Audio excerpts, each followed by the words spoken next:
우리 이 말씀을 한 목소리로 함께 읽도록 하겠습니다. 보라, 내가 너희를 보냄이 양을 이리 가운데로 보냄과 같도다. 그러므로 너희는 뱀같이 지혜롭고 비둘기같이 순결하라. 아멘. 기도하시겠습니다. 거룩하시고 존귀하신 주님, 오늘 주님의 부르심을 따라 인도하심을 따라 이 수요 기도회에 우리 모두가 나와왔습니다. 각자 가지고 있는 기도의 제목들, 마음의 소원들이 있지만 주님, 우리들이 더욱더 갈망하고 소원하는 것은 주님의 말씀을 아는 것이요, 우리를 향하신 주님의 약속을 아는 것입니다. 하나님, 깨달아 아는 지혜와 지식이 우리들에게 있게 하시고 이 말씀을 순종함으로 나아갈 수 있는 우리의 삶이 시작되게 하여 주시옵소서. 어느 누구도 이 시간 거저 왔다 거저 돌아가지 않게 하시고 하나님의 부요하신 은혜와 은총으로 무장하는 귀하고 거룩한 밤이 될 수 있도록 하나님 인도하여 주옵소서. 이 모든 말씀 우리 주 예수 그리스도의 이름으로 간절히 기도드립니다. 아멘. 자, 우리 함께 앞뒤좌우로 이렇게 축복하도록 하겠습니다. 하나님이 우리들과 함께 하십니다. 오늘도 주님의 발자취를 따라 이 자리에 오신 우리 주님의 권속들 환영하고 축복합니다. 주님의 인도 따라 오늘도 신실하게 진실하게 거듭나는 우리 모두가 될 수 있기를 간절히 소원합니다. 동물과 관련된 다큐멘터리를 우리가 보게 되면 생존을 위해서 자신의 모습을 바꾸는 생물들을 종종 보게 됩니다. 자료를 찾다가 제가 굉장히 독특한 생물을 찾았는데 어떤 생물이냐면 흉내 문어라는 게 있었어요. 네, 사진 좀 보여주시죠. 네, 이렇습니다. 네, 왼쪽에 동그라미 쳐져 있는 게 흉내 문어고요. 이 흉내 문어는 포식자에게 자신을 보호하기 위해서 어류들을 이렇게 따라하는데 무려 40여 종의 어류들을 따라할 수 있다고 합니다. 이게 겉모습만 따라하는 게 아니라요, 헤엄치는 동작이나 아니면 걸음걸이까지 완벽하게 모방해서 그 포식자로부터 몸을 지키는 생물이라고 합니다. 굉장히 신기하죠? 네, 그래요. 이렇듯 모든 짐승들, 모든 생물들은 생존을 위해서 자신을 바꾸는데 이게 동물들만의 이야기는 아닌 것 같습니다. 우리들의 이야기이기도 하죠. 우리들은 빠르게 변하는 이 시대와 그리고 직장에서 살아남기 위한 싸움을 합니다. 그 과정에서 나를 바꾸려는 시도를 하고 그리고 실제로 과감한 결단을 내리기도 하죠. 그러나 이 과정에서 우리들이 반드시 놓쳐서는 안 되는 질문이 있는데 그게 뭐냐면 나는 무엇을 바꾸고 무엇을 끝까지 지켜야 하는가라는 질문입니다. 종종 우리들은 살아남는 데 집중하느라 신앙인으로서 따라해서는 안 되는 것을 따라하거나 아니면 바꾸지 말아야 할 것을 바꾸는 실수를 범하게 돼요. 그래서 우리들은 이런 실수들이 벌어지지 않도록 내 정체성에 관해서 끊임없는 질문을 해야 되고 그리고 우리들이 살아가는 이 세상의 본질에 대해서 끊임없이 질문을 던져봐야 합니다. 근데 질문을 던지는 것으로 끝나는 게 아니라 여러분, 이 질문에 뭘 찾아야 돼요? 답을 찾아야죠. 근데 이 답을 어디서 찾아야 돼요? 말씀에서 찾아야 되는 겁니다. 우리들이 이 정체성에 대한 질문과 해답을 놓치게 되면 수단이 되어야 할 것을 목적으로 여기게 되고 목적으로 삼아야 할 것을 수단으로 삼는 일이 벌어지게 됩니다. 그게 성경에서 말하는 그릇된 모습이거든요. 옛말에는 돌다리도 두들겨보고 건너라는 옛 선조들의 속담이 있습니다. 모든 것이 빠르게 바뀌고 변화를 요구하는 이때에 우리들은 정말 돌다리를 두들겨보는 심정으로 무엇을 해야 되냐면 교회라는 정체성이 무엇인지, 성도라는 정체성이 무엇인지 다시 한 번 더 두들겨가면서 스텝을 밟아야 하는 것이죠. 제가 바라건대 이 시대에 우리들이 살아남는 것으로 만족하는 사람만이 아니라 신앙인으로서 살아가는 것을 결정할 수 있는 저와 여러분들이 되길 바랍니다. 생존을 위한 살아남음이 아니라 신앙인으로 살아가기 위한 몸부림이 우리 모두에게 있기를 주님의 이름으로 간절히 축복합니다. 오늘 예수님께서는 이 본문을 통해서 제자들에게 이 세상의 본질이 무엇이고 그리고 제자는 어떤 존재인지 말씀을 하시는데 16절에서는 이렇게 기록이 되어 있습니다. 16절 보십시오. 상반절을 보게 되면 보라 내가 너희를 보냄이 양을 이리 가운데로 보냄과 같도다 라고 말씀을 하셨어요. 예수님은 먼저 우리가 보냄을 받은 존재라고 말씀하시는데 양을 이리 가운데로 보냄과 같다고 말씀을 하셨습니다. 즉 이 말씀은 무엇을 의미하냐? 우리가 세상 속에서 신앙인이라는 정체성을 갖고 살아가는 것이 당연히 수고스러울 수밖에 없다는 게 전제가 되어 있는 거예요. 자, 그러면 왜 세상은 우리들에게 이토록 어렵고 고생하는 곳이 되는 것일까? 제가 두 가지를 좀 설명을 드리려고 해요. 첫 번째는 예수님이 말씀하신 바와 같이 이 세상 안에는 이리들로 가득하기 때문에 우리들에게 굉장히 버겁습니다. 저는 이 말씀을 보면서 어떤 생각이 들었냐면, 아니 왜 예수님께서는 많고 많은 짐승이 있는데 왜 하필 이리를 빗대어서 세상을 설명하셨을까 고민이 됐어요. 여러분들은 고민이 안 되셨죠? 저는 늘 이런 게 고민이 돼요. 이런 사소한 게. 그때 당시엔 사자도 있었을 것이고 흉폭한 짐승들이 많았을 거잖아요. 근데 왜 하필 이리였을까? 제가 설교 준비를 위해서 이리에 관해서 이리저리 이제 좀 찾아보니까 특징들을 발견할 수 있었는데 이게 뭐였냐면 이리는 일단 사납고 난폭하고 탐욕스럽습니다. 그리고 굉장히 특별한 특징 하나가 있는데 뭐냐면 이 이리들은 배고플 때만 사냥하지 않아요. 자신이 심심할 때 사냥을 합니다. 그러니까 자신의 재미를 위해서 사냥감을 죽이기도 하는 거예요. 여러분, 우리가 살아가는 이 세상의 본질이 이와 같지 않은가 생각이 돼요. 사납고 난폭하고 탐욕스러워요. 그렇기 때문에 약한 사람은 도태되고요. 그리고 자신들의 유흥을 위해서 정직한 자와 순수한 자가 피해를 입는 게 바로 이 시대입니다. 그러다 보니까 이 세상은 동물의 왕국만큼이나 굉장히 치열하고 버거운 것이죠. 그렇기 때문에 우리들은 이 세상을 살아가기가 너무나도 힘들다. 두 번째 이유는 뭐냐면 여러분, 우리의 정체성이 무엇이기 때문이냐? 양이기 때문에 이 세상을 살아가는 게 힘들어요. 성경에서 묘사되는 양은 어떤 존재입니까, 여러분? 일단 방향 감각이 없어요. 지가 어디로 가는지 모릅니다. 그리고 스스로 생존을 할 수가 없어요. 반드시 누구의 보호가 필요합니까? 목자의 보호가 필요해요. 목자의 돌봄이 필요합니다. 이 말인즉슨 무엇을 전제로 하고 있냐면 이 양의 존재는 약하다. 혼자 살 수 없다라는 것을 의미하는 거예요. 그래서 세상은 늘 우리들에게 이야기를 하는 거예요. 어떻게 이야기를 하냐면 너 양처럼 살면 망해. 이렇게 약한데, 이렇게 혼자서 못 사는데 양처럼 살아서 되겠어? 이리처럼 살아야지.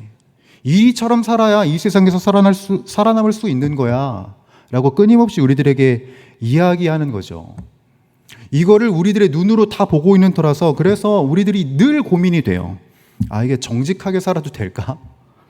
신앙인이라는 것을 드러내면 뭔가 손해보지 않을까? 복음을 붙들고 살면 바보가 되지 않을까? 늘 이런 고민과 고충이 우리들에게 있죠. 제 이야기를 좀 잠시 좀 해보도록 할게요. 우리 청년들은 이미 들은 얘기인데 1년 전에 어떤 일이 있었냐면 새벽에 새벽기도 인도하는 날에 벌어진 일이거든요. 교회를 가기 위해서 제가 차량을 타려고 이제 차를 빼다가 옆 차량의 범퍼를 살짝 긁었어요. 그러니까 엄지손톱만한 크기였어요. 근데 이제 새벽기도 제가 설교를 해야 되는데 얼른 가지 않으면 안 되잖아요. 이미 시간이 촉박해 있으니까 흠집이 난 부분을 이제 사진으로 찍고 제가 배상을 할 테니까 일어나시면 이 문자 보시고 저한테 연락을 달라고 문자를 보냈어요. 그런데 어떤 일이 있었냐면 그 차주가 제가 손상내지 않은 부분까지 항의를 하면서 배상을 해내라는 거예요.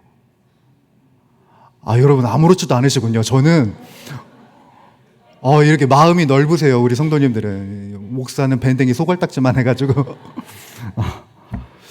저는 그 연락을 딱 받고 나서 굉장히 허탈하더라고요. 난 정직했는데 너무 불편한 상황이 돼버린 거예요. 그래서 마음 한켠에는 어떤 마음이 들었냐면 엄지손톱만한데 이거 내가 말 안 했으면 몰랐을 흠집인데 괜히 말했나 보다 라는 생각이 이 한켠에 드는 거예요. 이게 저만의 이야기는 아닐 거라 생각이 돼요.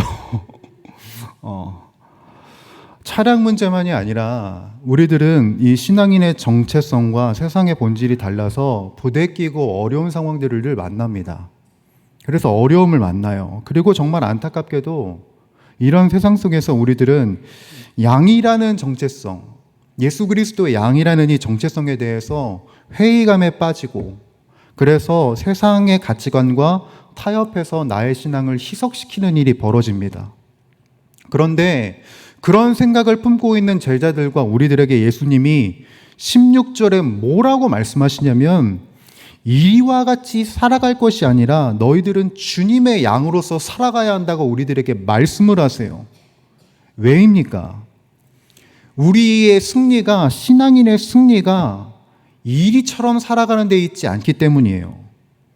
우리의 승리는 이리처럼 어떤 유흥거리나 이득을 얻는 것에 있는 것이 아니라 목자 되신 예수님의 음성을 따르는 양, 그 자체의 삶에 있기 때문입니다. 그래서 예수님은 우리들에게 예수 그리스도의 음성을 듣는 양으로 살라고 우리들에게 권면해요. 우리가 신앙인의 삶을 살면서 저와 같은 이 주차장 문제와 같이 작은 손해도 있지만 때로는 다니엘의 세 친구들처럼 내 인생 전체가 거대한 위협 속에 휘몰아닥치는 일들이 벌어집니다. 여러분, 다니엘의 세 친구 이야기를 다 아실 거라 생각이 돼요. 다 아시듯이 이 사람들은 이스라엘의 멸망으로 수많은 사람들과 함께 바벨론에 끌려갔습니다.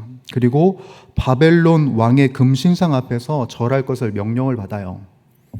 끌려간 이스라엘 사람 중 대다수는요, 생존을 위해서 이스라엘 왕의 금신상에 엎드립니다. 그리고 바벨론 사람들처럼 살아가는 것을 선택해요. 내가 이스라엘에 왔고 하나님의 백성으로 살아갔는데 바벨론 왕의 금신상 앞에서 엎드린단 말이에요. 그런데 다니엘의 세 친구는 다른 선택을 합니다. 신앙을 선택하면 풀무불에 던져진다고 분명히 이야기했고 들었음에도 불구하고, 그럼에도 불구하고 그들은 뭘 해요? 신앙을 지켜내요. 신앙을. 말씀에서는 이렇게 기록이 되어 있어요. 다니엘 3장 17절부터 18절까지를 보게 되면 이렇게 기록이 되어 있습니다. 왕이여, 우리가 섬기는 하나님이 계시다면 우리를 맹렬히 타는 풀무불 가운데에서 능히 건져내시겠고 왕의 손에서도 건져내시리이다. 자, 이 다음은 함께 읽었으면 좋겠어요. 자, 함께 읽어봅니다. 시작. 그렇게 하지 아니하실지라도 왕이여, 우리가 왕의 신들을 섬기지도 아니하고 왕이 세우신 금신상에게도 절하지도 아니할 줄을 아옵소서라고 말해요. 이것이 바로 양으로 살아가는 자들의 모습입니다. 그들은, 이 다니엘의 세 친구는요, 신앙을 선택하면 명확한 대가나 이 결과가 있을 거야 라고 명확하게 확인받지 못했어요. 너 신앙 선택하면 너가 살아날 거야, 아니면 복 받을 거야, 이런 응답을 바로 받지 못했다고요. 그런데 그렇지만 그들이 결정한 건 뭐예요? 그렇게 하지 아니하실지라도였어요. 모두가 이리와 같이 세상처럼 변하기를 선택하고 자신의 정체성을 바꾸는 것을 결정했지만, 다니엘의 세 친구는 당장 명확한 이득이 없더라도 자신의 주인이신 하나님을 붙드는 선택을 합니다. 이게 중요한 것이죠. 여러분, 우리도 세상 속에서 신앙을 타협하고 싶은 순간을 맞이합니다. 배교를 떠나서 어떤 사소한 것이라도 내가 신앙인의 색채를 감추고 좀 거짓말을 해야겠다 라는 생각을 해요. 내 생존을 위해서 신앙인이라는 그 색채를 감추고 바꿔야 할 것 같은 순간을 만납니다. 하지만 여러분 기억하세요. 우리들의 정체성은 예수 그리스도의 양이라는 것을. 그러므로 우리들은 예수 그리스도의 음성을 듣는 삶을, 그 음성을 따르는 삶을 결정하고 선택을 해야 합니다. 이것이 우리들의 모습이 되어야 해요. 자, 그렇다면 우리들은 예수 그리스도의 양으로서 어떻게 살아가야 하는 것인가? 예수님은 16절 하반절에 이렇게 말씀하셨어요. 자, 16절 하반절엔 이렇게 기록이 되어 있습니다. 그러므로 너희는 뱀같이 지혜롭고 비둘기같이 순결하라고 말씀하셨어요.